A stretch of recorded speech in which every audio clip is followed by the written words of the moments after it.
You're listening to Civic Media. You can tune into any of our live shows on any radio station across the state with the Civic Media app. Find us in your phone's app store and listen anytime, anywhere.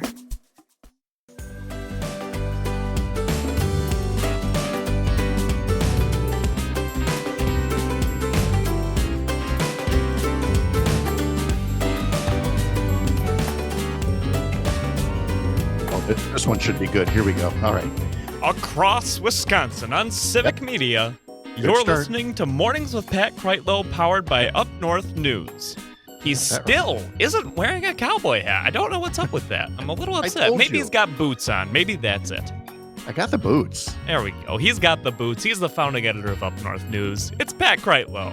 That would be me. I think we're going to go visit the Fort Worth stockyards today and get a feel for what those cowboys do with the longhorn steers and things like that. My daughter, who lives down here, can't wait to show it off. So she's real excited about that. She is. Well, I've seen some video when she's taken other guests there. So apparently it's a big deal. So I will be talking about cattle tomorrow. I promise. But I do have the boots. I actually do have a very good looking black cowboy hat. Just I don't have any need to wear it here. Yeah. I'm not doing anything that's deserving of having to pack that thing away. Oh, so. You didn't bring it? I did not bring it. But, dude, if I might see a better one. So you might see a better one. I'll give you that. I might have two cowboy hats by the time this is all said and done. Nice to have you back here. It's just about 7:07 right now, and coming up this hour, we're going to be talking to Sheila Everhart from the Wisconsin Agricultural Tourism Association and dairy farmer Hans Breitenmoser. We'll talk about the apple crop in Wisconsin. We'll talk about the trade war. We're going to talk a little bit about that in this segment as well, and the ways that the government shutdown is being made worse by people like Donald Trump and his transportation secretary, Sean Duffy. That's all coming up. First, let's check the mailbag here. Rob says, good morning from Tigerton. Clear skies, 40 degrees right now. Yesterday, he was doing paperwork for the mowing season. Took pictures of the farmers that leased my family's property that were chopping up corn. We talked about reading Rainbow in the last segment, and Alicia was all over that in YouTube, saying reading Rainbow is very much a millennial thing, so that's great. We were talking about the Ozzy Osbourne documentary coming out, and Tony puts up, there's just always something interesting about a guy who eats bats. Just saying. On Banned Book Week, which you can read about in the Up North News Daily newsletter, Alicia says that the Milwaukee Public Library has a great TikTok on banned books. The Milwaukee Public Library's had a lot of great TikToks. And so, yes, I would definitely be looking forward to reading about that. Let's see. Tony also was expressing his happiness with the great emotions of Jacob Mizorowski coming out of the bullpen yesterday. And Roger from Stevens Point says, I'm grateful for Andrew Vaughn's home run, which was the first inning equalizer in yesterday's game. Yes, absolutely. For folks that might have missed it, and some of us did go to bed early, but it felt like the game was well in hand. The Brewers defeated the Cubs last night in Game 2 of the National League Division Series. Final score 7-3, and all the runs for the Brewers came on home runs this time, compared to Game 1 where the Brewers scored 9 times and none of them came off of home runs. But yeah, you had the Andrew Vaughn 3-run homer in the bottom of the first to offset a Cubs 3-run homer in the top of the first. You had a William Contreras solo shot, and then you had Jackson Chourio with his own 3-run homer to help the Brewers beat up the Cubs and take a 2-0 lead in the series. And so they are just one win away from going to the National League Championship Series, where they will face the winner of the Dodgers-Phillies series, which the Dodgers are up 2-0 on Philadelphia. It was a bullpen game for the Brewers because Brandon Woodruff is out with an injury. So Aaron Ashby opened things up. He did give up that 3-run homer in the first. But after that, how's this for a bullpen game? Nick Mears, Jacob Mizorowski, Chad Patrick, Jared Koenig, Trevor McGill, and Abner Uribe. 7 1/3 innings of shutout relief and allowed just one hit and just a couple of base runners. Jacob Mizorowski threw 3 scoreless innings to earn the win, and he had pitches that topped out, Parker, at 104.3 miles an hour. And I know it sounds like hyperbole, but I really do. I'll say it again one of these times. You're gonna hear the announcers going, "Oh, his arm fell off. His arm's just laying there in the grass." Yeah, yep. I could see that happening. It's like a Toy Story or something when Woody's arm falls off. Exactly. And he just waves it and plugs it back in and throws it at 105 miles an hour, the next time around. Could totally see that happening. I was a little concerned when he ran all the way to first base on a ground out to make the play himself, but he had acknowledged after the game he was just feeling so pumped up. He was afraid he would overthrow Andrew Vaughn at first base, which, but he's in done hindsight, before. I could totally see that happening, and I would go crazy. If that happened. Yeah, he did the right thing. I was worried that he was going to blow out a hamstring when he jumped up in the air celebrating. Oh yeah, that was the other thing. I mean, because again, you can get some really goofball injuries, like people who've stomped on home plate coming in from a home run and twist an ankle or something. Did you see during the Phillies game before the Brewers game that an umpire definitely pulled a hamstring while making an out call? No. Oh no. It was in all of its slow motion glory too, because it was a replay that's review. embarrassing. And he just goes, he punches him out, and all of a sudden he's like, "Oh, oh no, that sucks." See, even if you're an umpire, you got to do those stretches. No, it was one of those cases where, again, the Dodgers Phillies game ran a little long, and so they started the Brewers Cubs game over on TNT before moving it back to TBS. We're here at my daughter's place using one of those satellite systems that doesn't really, you don't pick the channel so much as you pick the game, and then it goes to that channel.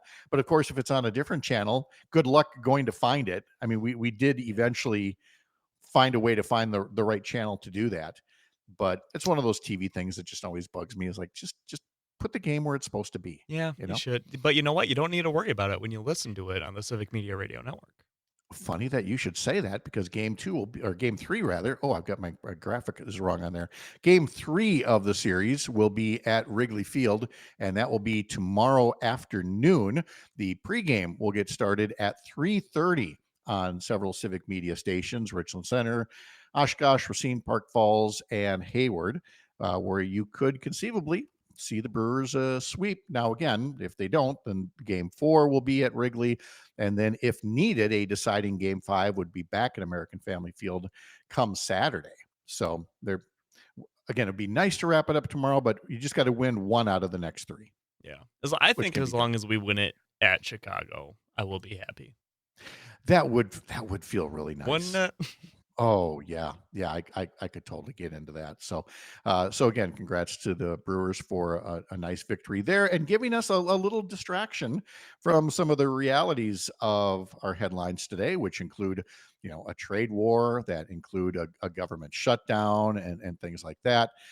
You had President Trump saying yesterday, indicating that he would be supportive of doing some kind of a bailout plan for America's farmers, since China's buying nothing, not the $12 billion worth of soybeans, for example, that they typically buy in a year, but 0. And so all these farmers have no market to go to with their beans and corn and everything else. So Trump's quote from yesterday was, "I'm going to do some farm stuff this week." That'd be the president of the United States telling you and making farmers feel real good, saying, "I'm going to do some farm stuff this week." The stuff is probably going to be some kind of checks that get sent to farmers to, keep them from going out of business. It's the same thing that happened in 2018 when Trump started a trade war with China. It cost taxpayers $20 billion to help support farmers. And by the way, we got nothing for that. I mean, eventually China and the US, they just resumed trade slowly and eventually. But at the time, China went and got their soybeans from Brazil. And guess what they're doing right now? They're getting their soybeans from Brazil and Argentina, a country we just sent billions of dollars to in a government bailout. And Republican lawmakers told the New York Times that they think that a potential farm bailout this time around won't cost $20 billion, but cost more like $50 billion. And what gets me is how they say this so nonchalantly, like, well, it might cost us $50 billion. The people who used to be described as fiscal conservatives, but don't think twice about this. It does not occur to them to say, hey, maybe this guy, the president, yeah, he says he's in our party, but he's driving up the debt. He's driving up budget deficits. He's not accomplishing anything with these tariffs. We're Congress. We can actually limit these tariffs and find another way to negotiate better trade deals. We could maybe do that. But they don't. Everybody's just going along with what one guy says, no matter how uninformed it might be, no matter how harmful it might be, because he's their guy. Take the last shutdown, which not only had the big farm bailout, but you also had air travel that was starting to get gummed up as air traffic controllers and people working TSA and others stopped showing up for work because they weren't getting paid. They were using sick days, vacation days. They weren't taking extra shifts. You would think, again, maybe this is something we want to avoid again. But we are heading that way again. And that's according to the U.S. Transportation Secretary, Sean Duffy, former congressman from up north who knows a thing or two about bad budget deals and government shutdowns. And yet, what is he saying? He's basically threatening, promising that everybody's going to be facing travel delays. He says, and he's saying this from the standpoint of safety, I guess. He says, quote, if we think there's issues in the airspace, we will shut it down. We will close it down. We will delay. That's his way, I guess, of saying to Democrats, you guys ought to blink. You guys ought to cave, or else there's going to be air travel delays. When, again, the better course of action would be for people like Sean Duffy to acknowledge that Americans actually don't want massive healthcare cuts and the government shutdown that you have forced as a result of it. Because air traffic controllers, they are required to work through the shutdown, but they're only going to get paid retroactively whenever the shutdown ends. And it was their failure to show up for work last time around that led to the eventual deal that ended the government shutdown. On Monday, Duffy said that officials had seen, quote, a slight tick up in sick calls from controllers since the current shutdown began last week. The FAA has already started to slow traffic, did so at 3 airports yesterday using a ground delay program. That's a traffic management tool in which the agency holds flights from departing other airports if they are headed for one with limited capacity. And as somebody who has flown this week and has had to sit on the tarmac for a while waiting for takeoff, I can't tell you how much I'm looking forward to that possibility again later this week, flying back out of Dallas later in the week if this thing continues to drag on. And all indications are it will continue to drag on. We'll find out for sure in a live report from Washington, D.C. in our next hour when we talk to Cam Stevenson from Courier Newsroom and also author of the Below the Beltway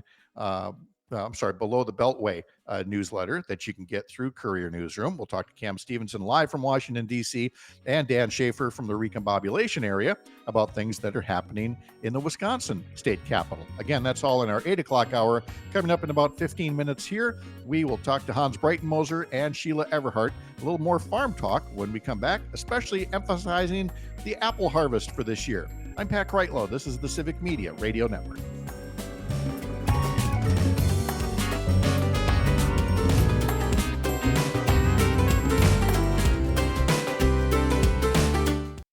You're listening to Civic Media. Stay up to date on the latest news and information for your local community and Wisconsin by signing up for our free email newsletter. Visit civicmedia.us/email to get started.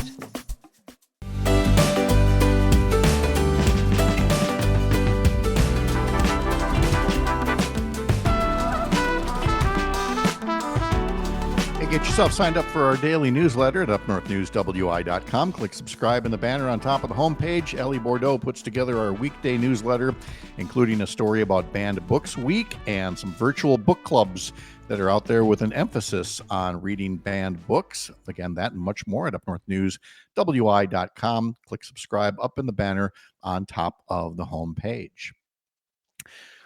There is a new story on the Milwaukee Journal website from reporter Dan Bice. The headline, Representative Tom Tiffany erases abortion, gun rights, and other issues from his personal website.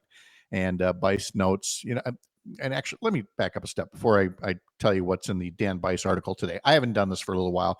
I want to make sure I do this. When I share things out of the Milwaukee Journal Sentinel, the New York Times, and elsewhere, it is never meant to be a substitute for actually subscribing and reading up on some of these stories yourself.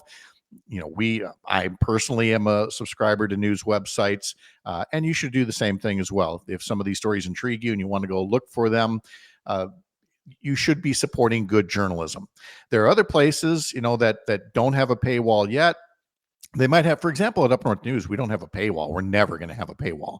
But we do have what's called a gate, and that gate invites you to share your email address so you can get a sample of our newsletter, and maybe you want to subscribe to it that way once you've taken a look at it. But, there's also other ways to support good journalism through subscriptions, and that includes the work that the amazing team at the Milwaukee Journal Sentinel is doing. So back to the Dan Bice story. He begins by saying, when you've been in office, state and federal, as long as Congressman Tom Tiffany, it's impossible to erase your political past, but you can certainly try.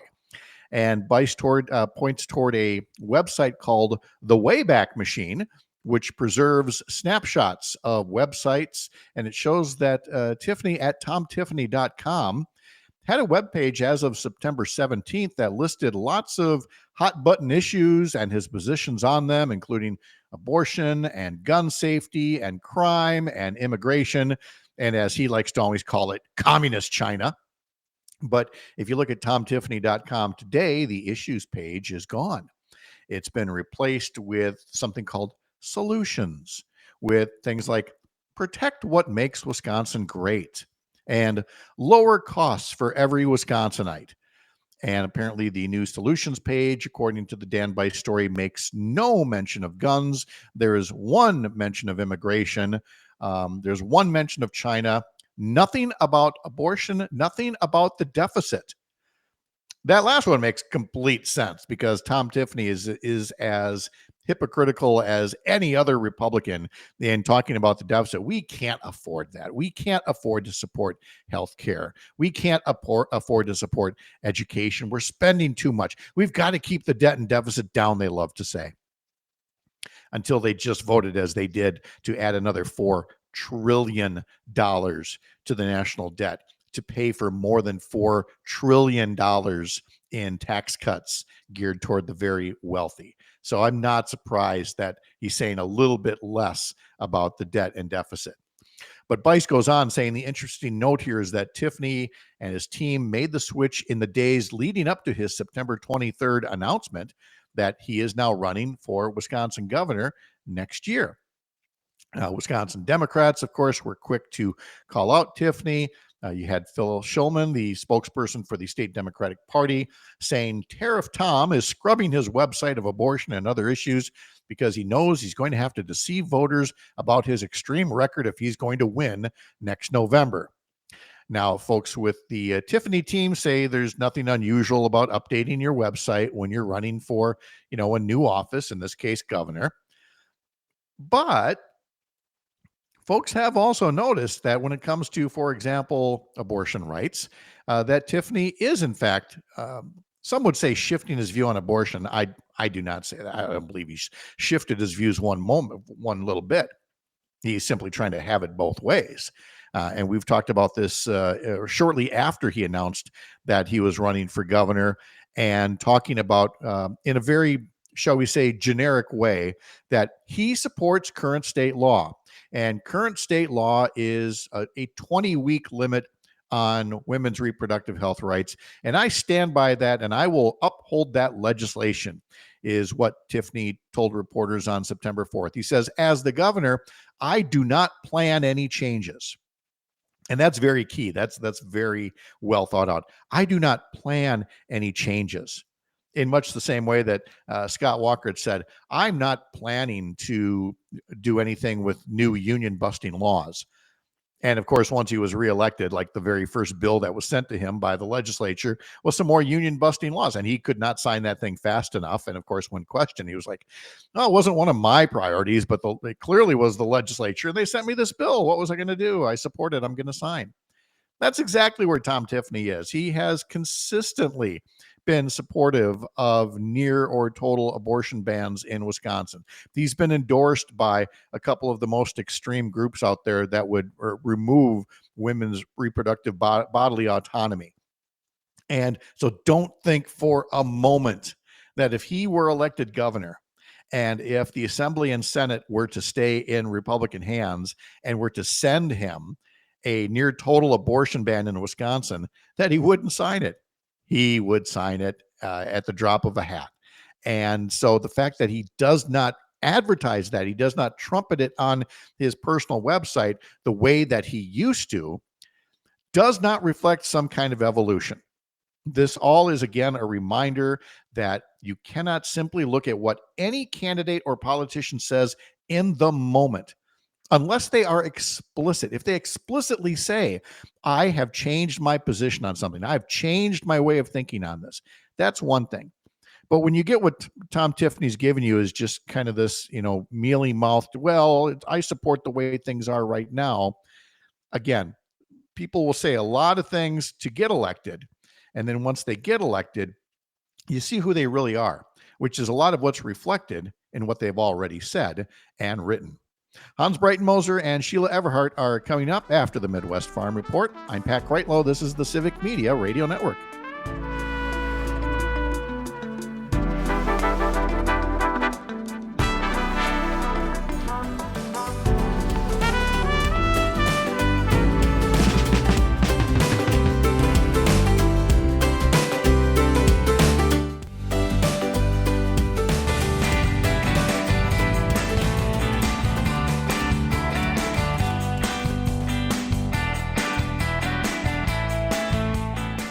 Coming up in 1 hour, we'll be talking to Dan Schaefer from the recombobulation area and Civic Media's political editor, and he helps put together Civic Media's new daily newsletter.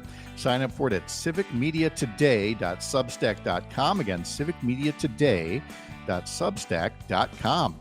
All right, always nice to welcome back in a couple of friends talking to us about Wisconsin agriculture. That, of course, would be Hans Breitenmoser, a dairy farmer from the Merrill area up in Lincoln County, and Sheila Everhart from the Wisconsin Agricultural Tourism Association. Great to see you both as always. We're going to get to a very plentiful and variety-filled apple crop coming up in just a bit here. But Hans, I also wanted to, of course, take note of the government shutdown and its impact on farmers. And then there's also some upbeat news about it being National 4-H Week. So let's get the not so happy stuff out of the way first here. A government shutdown makes for a lot of political headlines, but it's got real life impact. And what does that mean for farmers across America, for example, with the Farm Service Agency offices closed?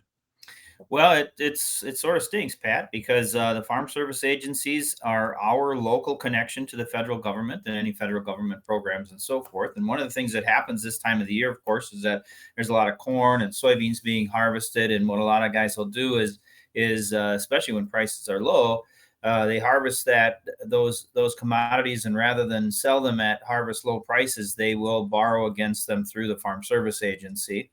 And because it helps cash flow. And right now, if you try and call the Farm Service Agency, you get a recording that says that they're not there. So it's very difficult because we don't have that resource to work with at a time of the year when, we sort of need it. And I think the other thing to that I'd like your listeners to understand is that all those nameless, faceless, terrible bureaucrats that are getting laid off all the time are not just a bunch of people that live in Washington next to the Capitol. They're people that live in Wausau, Wisconsin, and in, Chippewa Falls and all the places around. Our friends and neighbors are the ones who are right now sitting at home, and they would rather be at work. So it's not just the farmers that are being impacted, but it's the people in those offices. Yeah, absolutely. And with those offices closed, it means farmers are not getting access to farm program signups, no disaster aid processing, no loan approvals, no access to market data that the government normally provides, and more. So I just wanted to get some of the real life impact of this ongoing shutdown. All right, it's 4-H week. Hans, will start with you, and then over to Sheila. Talk about the significance of 4-H. Is it again for a city kid? For a city kid, they go, "Oh, that's something I've heard of." But was that something from the olden days of Wisconsin farming, or is that something still very relevant to rural life in Wisconsin Very today? relevant. It's very relevant, and I think I if you're a parent or a grandparent, please check out 4-H if you're not familiar with it, because there's just so many cool programs. Our kids have been in 4-H for years and years. And there's the usual things that people think of course, about bringing projects to the local county fairs and so forth. And that is a part of it. It's a big part of it. It's a really cool part of it. But there's also so many other things, like my children have taken advantage of really cool civic engagement type things and trips to exotic places like Washington D.C. and New York and Philadelphia and so forth, and other places just right here in Wisconsin that I've chaperoned a couple trips for as well. And so it's a great opportunity for kids to learn leadership skills and really, civic engagement and so forth. There's so many opportunities, educational opportunities, and travel opportunities that 4-H offers that I think a lot of people just don't know about. And it's also a great place for grown-ups to get involved with, with the rearing of our children, as far as chaperoning these trips and so forth, because it does, by God, take a village. It sure does. And Sheila, for National 4-H Week, you talk as well about 4-H getting people ready for a career, and frankly, just getting ready for life as well. Absolutely. It's all about celebrating our youth, helping them prepare for college and career and life readiness. A recent study said that those children, those students involved with 4-H, likely to live life intentionally and with purpose, and 3 times as likely to participate in community service and volunteer in our communities. And as Hans mentioned, it's about leadership roles, planning events, running meetings, and organizing service projects. So support our local 4-H. Absolutely. Again, for National 4-H Week. So we wanted to make sure that we made mention of those things. But let's also turn to something that's rather seasonal here. We have our share of apple orchards and products and varieties and things. And I mean, to be clear, I mean, it is a sliver of Wisconsin agriculture and national agriculture as well. But there's hardly anybody out there that wouldn't accept a slice of apple pie or have a glass of cider, or Sheila, just enjoy the experience of apple orchards in Wisconsin. So it may not be the biggest part of the ag industry, but it's one of the more visible ones, and frankly, one of the more enjoyable and delicious ones. Absolutely enjoyable and delicious. And my favorite fall food is not only apple pie, but caramel apples.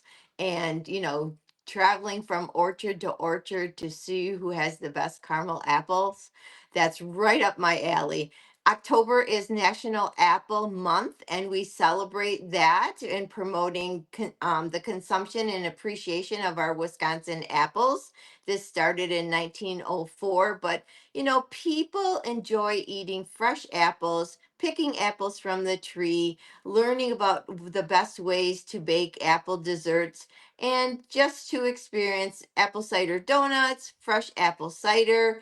So it's important for us to go out and support our family farms and pick up some apples along the way. There's some really cool apples up in your neighborhood, Pat.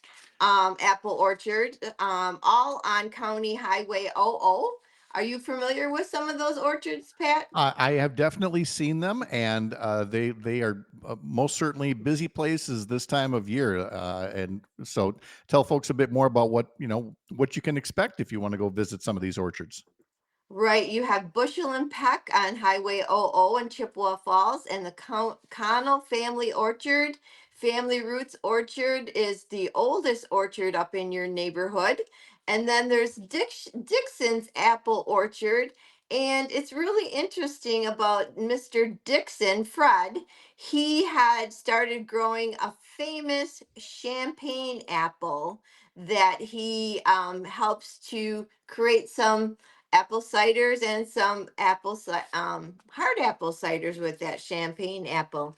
And on our Wisconsin Agricultural Tourism Association website, we have a blog page that just was launched yesterday talking about all these different apple orchards, like the Little Farmer in Malone over in Prescott. If you want to take a drive, there's Young Acres. Avenue Orchard is up there in Eau Claire. Of course, in the Gaze Mills area, we have Sunrise Orchards that also have activities, and you can actually see them sorting and washing their apples and pressing that apple cider. Over in the Elkhorn area, we have Apple Barn Orchard and Winery, and several of our orchards are also wineries, just like Sequest Orchard um, and Lottenbach Orchard up in Fish Creek. And then we have M&T Gibbsville Orchard in Sheboygan Falls. And then Heritage Orchard, they're known for their fresh apple cider in Chilton area. Very Do you nice. like apple cider, Pat and Hans? I like apple cider, and I like the hard cider as well. I was just going to ask Hans about that if he's got a particular favorite apple product.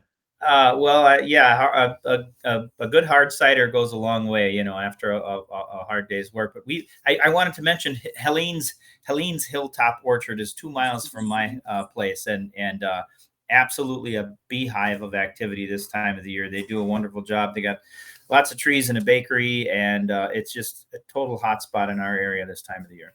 Yeah, I love seeing Olivia and her husband, and they do great farm to table dinners. And I have toured their farm, and it's a beautiful bakery. So if you have a chance to visit Helene's Hilltop, get out there and enjoy the orchard. There you go. For the hard cider now, we're turning to the adult portion of the apple discussion here. Again, it's a fermented beverage made from apple juice when the yeast converts the apple sugars into alcohol. And so again, you've got different types, different flavor profiles. You're using different varieties with them. And so, Sheila, it's not a surprise that a place that started with the beer industry, but now we have our share of wineries in the area.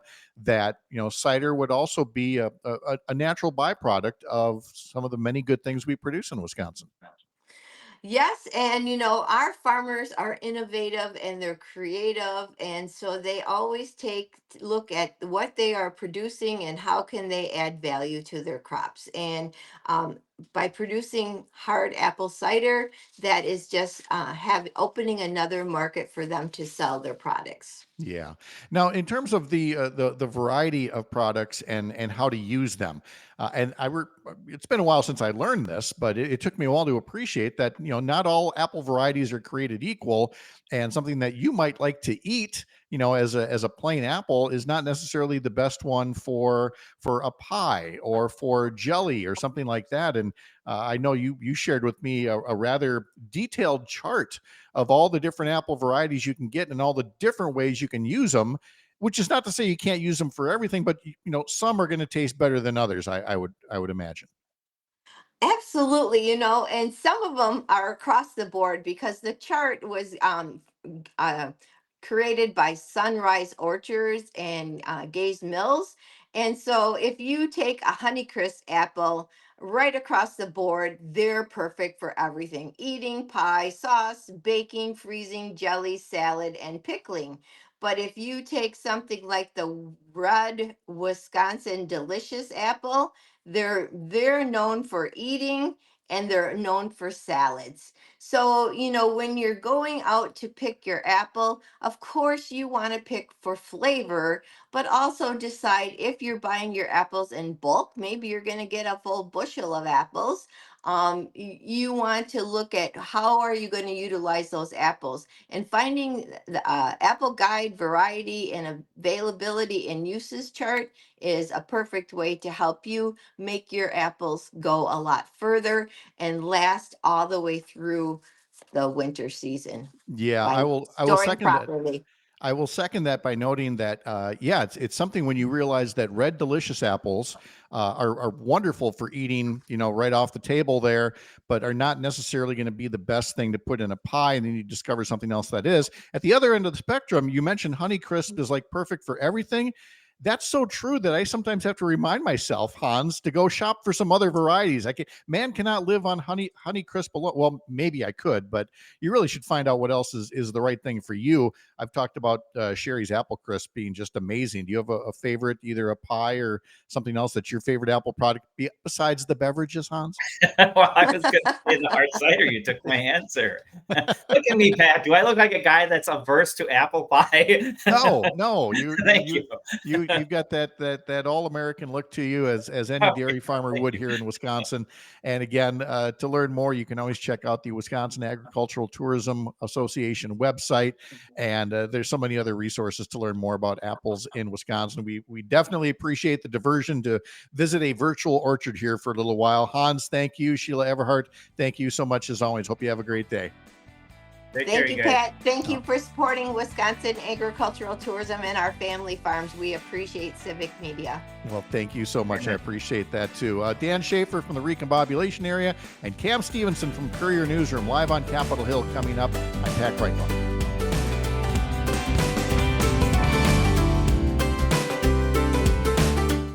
You're listening to Civic Media. Find the latest news, information, and archives of all your favorite shows on the Civic Media website, civicmedia.us.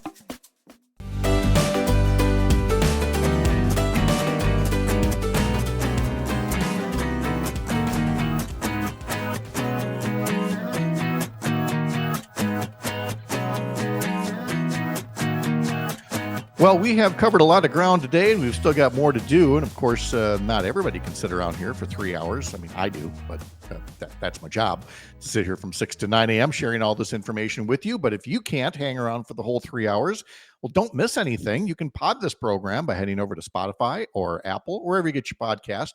Follow us that way, and that way you can listen at your leisure. The other thing I like about it is the speed button. And I don't know, Parker, James Kelly's with us as well from the Civic Media Newsroom. Either one of you listen to podcasts and then you kind of put it on that, 1.5 speed or even double speed when you play it back? Almost. I can't say I ever do the extra speed on it. Oh, really? You don't? Okay. Oh, yeah. Apparently I'm not taking in my information as efficiently as possible. Well, again, it's best to do it live here, but I've got one that, frankly, the person I really needed at least 1.25 speed or 1.5 speed. And sometimes if it's a guest that I'm not necessarily, I don't have to hang on every word, I will double speed that thing. Parker, you're young. You probably triple speed it all and ingest it instantly. 2 times 2 I can do really easily. I watch a lot of YouTube at times 2 speed. Yes, I that's right. YouTube also lets you do that, and it kind of frustrates me that on my DVR, I wish you could do that. You only simply have the fast forward button, which is not the same thing. Whereas if you could play some of your programs back at double speed, that would be very handy. But look at James over here. He's very intent. He's going to get all the information in real time, the way that God meant it to be. Yeah, luckily I talk fast too. And it works out well for you. So James is following several stories for us at Civic Media at the newsroom in Chippewa Falls. And let's start in the Chippewa Valley among the stories you're following. Folks around the state might recall that a little over a year ago, there was the abrupt closure of Sacred Heart Hospital in Eau Claire and St. Joseph's Hospital in Chippewa Falls and some Prevea clinics, all done by an Illinois-based company that just up and shut the hospitals down on virtually, no notice. It was a very short window. And there has been talk ever since then about how to essentially restructure healthcare in the Chippewa Valley, not to mention these facilities that have been sitting empty. So what's the latest happening there, James? Yeah, so the latest is that an organization affiliated with the University of Wisconsin-Eau Claire, essentially their real estate arm, has sold the Sacred Heart Hospital property on Claremont Avenue in Eau Claire. They sold it to Commonweal Development Corp., which is kind of in the early stages of planning a potential medical research and tech park. So that's going to open up a lot of interesting collaborative opportunities with the university. And the university is actually going to be holding on to about 5 acres of that land. It's right next to where their campus is in downtown Eau Claire. So they'll have some opportunities to expand there as well. So certainly an interesting development about the future of a pretty major transportation corridor there. Yeah, absolutely. Because when I heard that the land for Sacred Heart Hospital was going to be taken over or purchased or owned by, like you said, an offshoot of UW Eau Claire, which is right next to the campus. And of course, everybody started talking about whether Sacred Heart Hospital would become, another dorm. Essentially, it's not that far away from Towers dorm, which is similar to some of the dorms in some of the other campuses here. And so there was a lot of speculation, but instead, like you said, maybe some medical research and other things. But I know the university is going to hang on to, what'd you say, about 5 acres of land there? Yeah, 5 of the 27 acres they'll hang on to for future expansion opportunities. Exactly. So if you've got a landlocked campus and there's a way to get around that and maybe grow the footprint a little bit, I mean, why wouldn't you do that? So there will definitely be developments happening there, and we'll certainly keep an eye on what's happening in the Chippewa Falls site as well.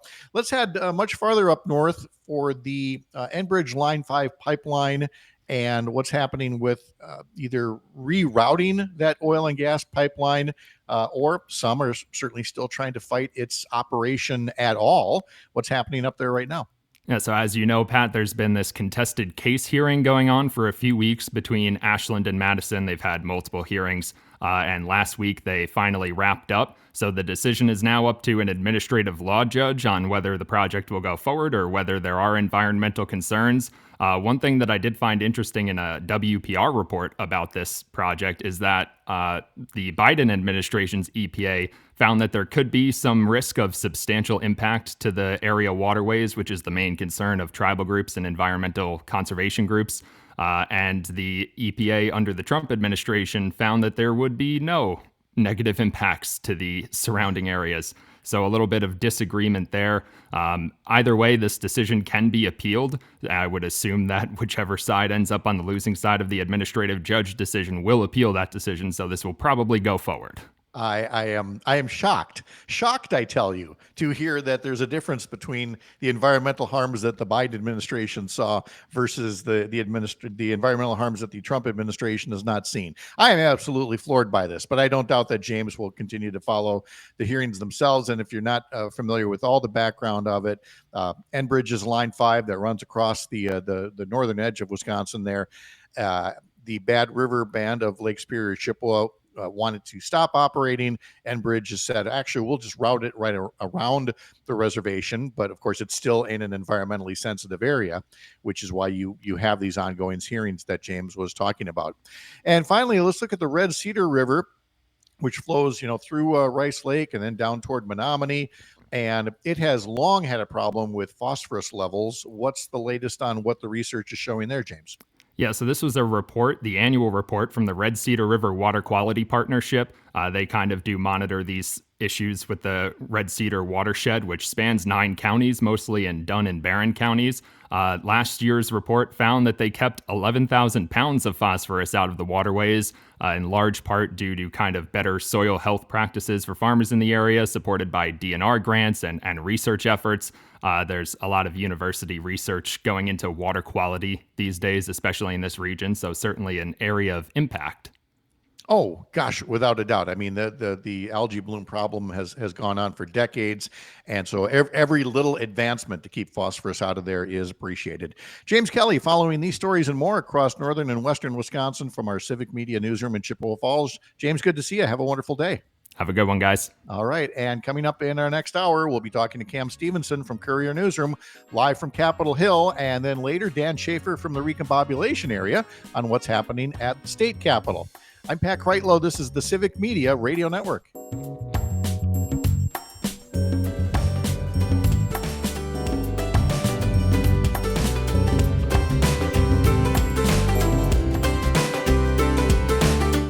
The national news cycle never stops, but it can be hard to find news about your local community. Civic Media is dedicated to providing quality local and state news coverage across Wisconsin. With the Civic Media app, you can get notifications about local stories that matter to you and your community. Find the free Civic Media app in your phone's app store and choose notifications from the menu to tell us what kind of news you want to hear about.